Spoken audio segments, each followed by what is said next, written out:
సిద్దిపేట జిల్లా చిన్నకోడూరు మండలం మేడిపల్లి గ్రామంలో మాజీ మంత్రి హరీష్ రావు పర్యటించారు. రైతు పాపిరెడ్డి సాగు చేసిన ఆయిల్ పామ్ తోటలో గెలలను కట్ చేసిన ఆయన అనంతరం ఏర్పాటు చేసిన కార్యక్రమంలో మాట్లాడారు. ఆయిల్ పామ్ సాగుతో రైతులకు ఆదాయం వస్తుండడం తనకు ఎంతో సంతోషంగా ఉందని అన్నారు. తక్కువ పెట్టుబడితో అధిక లాభాలు పొందే అవకాశం ఈ పంటలో ఉందని పేర్కొన్నారు. రైతు పాపిరెడ్డిని ఆదర్శంగా తీసుకుని సిద్దిపేట నియోజకవర్గంలోని ఇతర రైతులు కూడా ఆయిల్ పామ్ సాగుపై దృష్టి సారించాలని సూచించారు.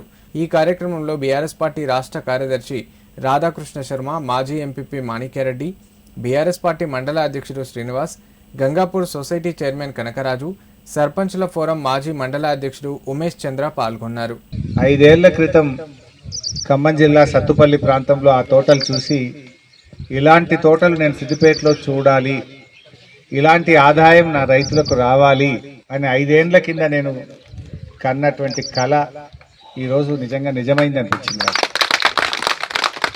అక్కడ పోయి చూసినప్పుడు మంచి బంగ్లాలు గ్రామంలో, ప్రతి ఇంటి ముందు ఒక కారు, ఎటు చూసినా పామాయిల్ తోటలు, ఆ రైతులు వాళ్ళ బట్టలు కానీ వాళ్ళ లైఫ్ స్టైల్ చూసినప్పుడు నిజంగా రైతులు ఇంత గౌరవంగా బతుకుతున్నారు, ఇంత సంతోషంగా ఉన్నారు, మన సిద్దిపేటలో ఇది జరగాలి అని నేను ఆ రోజు నిజంగా చాలా ఆలోచించాను. చాలాసేపు దాని గురించి అడిగి తెలుసుకునే ప్రయత్నం చేశాను.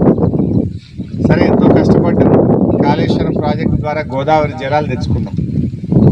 గోదావరి జలాలు వచ్చినాయి కానీ అదే వరి పంట పండిస్తే రైతు ముఖ చిత్రంలో ఏం మార్పు రావడం అని బాగా ఆలోచించి మరి వెంటనే మా ప్రాంతంలో ఆయిల్ పామ్ పండుతుందా అని అడిగిన. మీ దగ్గర పండది అన్నారు. ఎందుకు పండది అంటే ఇది సముద్రానికి దగ్గర ఉండాలి, గాలిలో తేమ శాతం ఉంటేనే పండుతుంది అన్నారు. ఇది ఢిల్లీలో దీని ఆఫీస్ ఉంటుంది. వాళ్ళకు ఉత్తరం రాపించిన రాష్ట్ర ప్రభుత్వంకి వెళ్ళి, మా ప్రాంతంలో ఆయిల్ పామ్ పండుతుందా, వచ్చి చూడండి, చెక్ చేసి చెప్పండి అని అడిగిన. వాళ్ళు వచ్చి తిరిగిండ్రు, మొదలు పండదని చెప్పారు. తర్వాత కాళేశ్వరం నీళ్ళు వచ్చినాయి, అంతగిరి నింపినాం, రంగనాయక సాగర్ నింపినాం, మల్లన్న సాగర్ నింపినాం, చెక్ డ్యాములు నింపినాం, చెరువులు నింపినాం. ఎండాకాలంలో మళ్ళీ వచ్చి చూడమన్నాం. ఈ తాపు వచ్చి చూసి, మీ దగ్గర గాలిలో తేమ శాతం పెరిగింది, ఇప్పుడు బ్రహ్మాండంగా ఆయిల్ పామ్ పండుతుంది, మీ దగ్గర మీరు పెట్టచ్చు అని చెప్పారు.